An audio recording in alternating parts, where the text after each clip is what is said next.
क्या आप जानते हैं कि जीन्स का दौर कहाँ इजाद हुई? आइए आज आपको ये बताते हैं।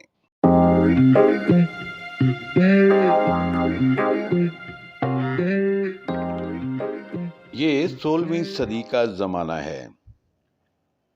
फ्रांस के इलाके नाइम्स और इसे नीम्स भी कहते हैं, जहाँ दो जुलाहे एक कदीम कपड़े की कॉपी तैयार कर रहे थे।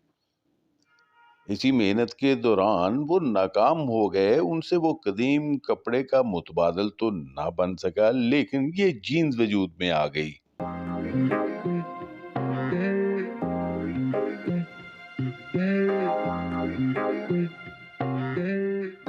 16वीं सदी के बाद भी जीन्स मुख्तलिफ अशकाल में तैयार होती रही, लेकिन मौजूदा दौर की जीन्स जिसे हम जानते हैं, ये एक जर्मन और लटवियन बाशिंदे जैकब और लोब की इजाद है।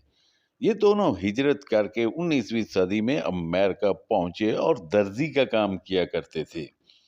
1870 में जैकब डेविस को एक मजबूत पतलून बनाने का काम मिला और यहीं से इब्तदा हुई इस जीन्स की, जो हमारे ज़माने में मशहूर तरीन और लोगों का पसंदीदा लिबास है।